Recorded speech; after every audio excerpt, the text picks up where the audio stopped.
सभी का स्वागत। मैं आपके साथ अर्चना कौशल। बुलेटिन की शुरुआत उदयपुर से बड़ी खबर के साथ। उदयपुर विकास प्राधिकरण का बड़ा एक्शन देखने को मिला है, जहां अवैध निर्माण पर लगातार प्राधिकरण की कार्रवाई जारी है। अवैध फार्म हाउस और होटल सील कर दिए गए।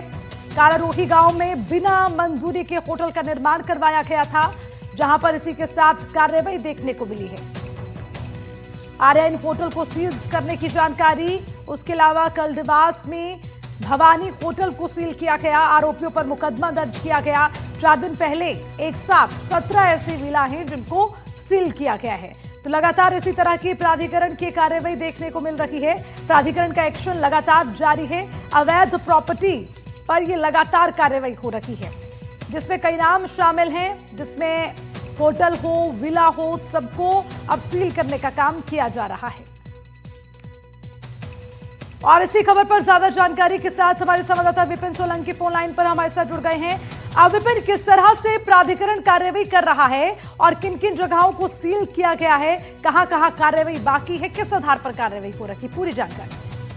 जी बिल्कुल, देखिए जिस तरह से मुख्यमंत्री भजनलाल ने जब से ये आदेश दिया है कि जितने भी पहाड़ियों की कटाई हो रही है उन पे लगातार अभियान चलाकर कार्रवाई की जाए, तो उसके बाद से ही यूडीए की तरफ से इस प्रकार की कार्रवाई ज्यादातर अमल में पिछले 1 से 1.5 हफ्ता के दौरान लाई जा रही है, जिसमें 4 दिन पहले ही 17 विला एक साथ प्राधिकरण के द्वारा सीज किए थे। उसके साथ में एक बड़ी होटल जो है, नामी होटल है, उसको भी सीज किया था। और इस्कॉन मंदिर जो है, इस्कॉन मंदिर, उसको भी नोटिस दिया था। अब वापिस से जो उदयपुर शहर के पास में कालारोही एक गांव है और जो कि पूरी तरह से पहाड़ियों से घिरा हुआ है, और दूसरा कलड़वास एरिया जो इंडस्ट्रियल एरिया है उसके पास में, इन दोनों जगहों पर एक जगह फार्म हाउस को सील किया है और एक जगह होटल को सील किया है, और एक जगह होटल को सील करके उसके खिलाफ प्रकरण भी दर्ज करने की बात सामने आई है। तो यूडीए जो है, जो पहाड़ों की अवैध कटाई है, उन अवैध कटाई पे व्यवसायिक गतिविधियां होटल संचालन करके की जा रही है, उस पे सख्त कार्रवाई लगातार किया जा रहा है। जी विपिन, इसके अलावा जरा ये भी बताइए कि कौन कौन से होटल हैं जो बिना मंजूरी के बनाए गए, इसके अलावा कैसे ये प्रॉपर्टी है जिसको वहां पर स्थापित कर दिया गया बिना किसी परमिशन के। जी बिल्कुल, सबसे बड़ी बात ये भी सवाल ये भी उठ रहा है कि जिस तरह से 17 विला जब सील किए थे, तब शहर में चर्चा थी कि जब ये बन रहे थे, क्योंकि ये बिल्कुल जयपुर हाईवे पर स्थित थे, नाथद्वारा रोड पे, और हाई टॉप पे एकदम हिल पर बन रहे थे, तब यूडीए की तरफ से कार्रवाई नहीं की। और अब यूडीए जागा और कार्रवाई की है, और इसके साथ में यूडीए की तरफ से 10 से 12 अन्य और होटल से जिनको भी नोटिस दिया गया है। अब यूडीए जो है उनके नोटिस का जवाब का इंतजार कर रहा है। जवाब के बाद जब जो संतुष्टि भरा जवाब नहीं पाया गया, तो उन होटल्स और फार्म हाउस को भी सील किया जाएगा। और आपको ये भी बता दूं कि उदयपुर में ऑफिशियली रूप से 750 से 800 होटल और रिसोर्ट्स है। उसके अलावा भी अन्य ऐसे रिसोर्ट्स है जो अंदरूने शहर पहाड़ियों के बीच में पहाड़ियों को काट कर बनाए हैं, तो उसकी भी यूडीए की तरफ से लगातार निगरानी की जा रही है। और विपिन, अभी क्या कुछ और नाम इसमें जुड़ सकते हैं, क्योंकि लगभग अभी बहुत सारे विला होटल का जिक्र हम कर रखे हैं जिनको सील किया गया है, क्या कुछ और ऐसे नाम इसमें शामिल हो सकते हैं?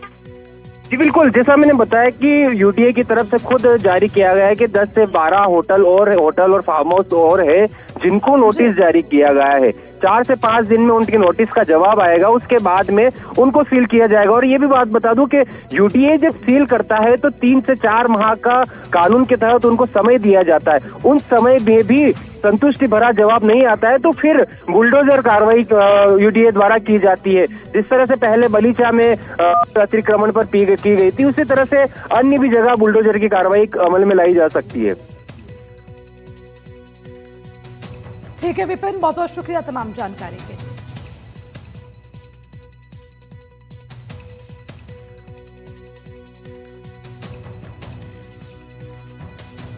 हनुमान प्रसाद और प्रिया सेठ की हुई शादी। एनडीटीवी के पास आई एक्सक्लूसिव तस्वीर, जिसमें शादी के बंधन में बंधी लेडी किलर। ये इस पर पूरी जानकारी भी आपको देंगे और एनडीटीवी के पास आई एक्सक्लूसिव तस्वीर भी आपको दिखाएंगे कि कैसे 15 दिन की पैरोल पर ये लेडी किलर बाहर आती है और उसके बाद अपनी प्रेम कहानी रचती है। आजीवन कारावास की सजा काट रही है, लेकिन सह आरोपी हनुमान प्रसाद भी पैरोल पर बाहर है।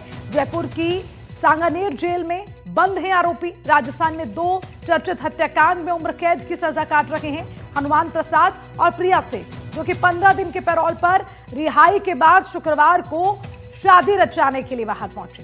दोनों पिछले 1 साल से जयपुर की सांगानेर स्थित खुली जेल में रह रहे थे। करीब 6 महीने पहले दोनों में निकटता बढ़ी और प्रेम संबंध हुए।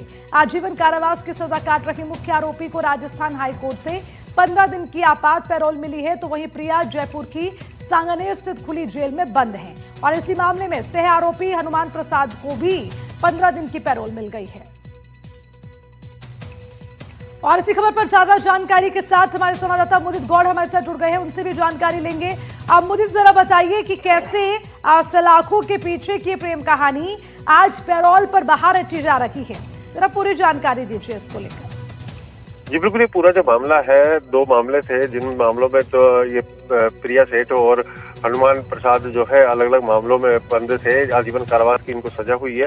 उसके बाद इनकी जब खुली जेल में मुलाकात रही, उसके इनके बीच प्रेम संबंध हुआ है और उसके बाद इन्होंने अलवर में शादी की है और अलवर में ये अलवर का हनुमान प्रसाद रहने वाला है और प्रिया सेठ जो है जयपुर के चर्चित जो मामला रहा था दुष्यंत हत्याकांड, उसकी आरोपी रही है। और जो हनुमान प्रसाद है ये अलवर के एक 4 बच्चे और प्रेमिका के साथ मिलकर के उसके पति की हत्या के मामले में आजीवन कारावास की सजा काट रहे हैं। तो इन्होंने अब कल यहाँ अलवर में शादी की और उसके बाद प्रेम संबंध में ये जुड़े थे खुली जेल के दौरान और उसी के बीच इनके बीच ये पूरे घटनाक्रम रहा है और इसी के बाद इन्होंने शादी की है। परिवार में पूरी तरह से शादी का माहौल जो है वो देखने को मिला है और हिंदू रीति रिवाज से इन्होंने शादी कार्यक्रम किया। घर पर गांव में जो बड़ौदा में क्षेत्र है अलवर का, वहां पर इसका निवास है, वहां से ये पूरे शादी कार्यक्रम किए गए और उसके बाद अलवर में एक निजी होटल में इन्होंने शादी की है।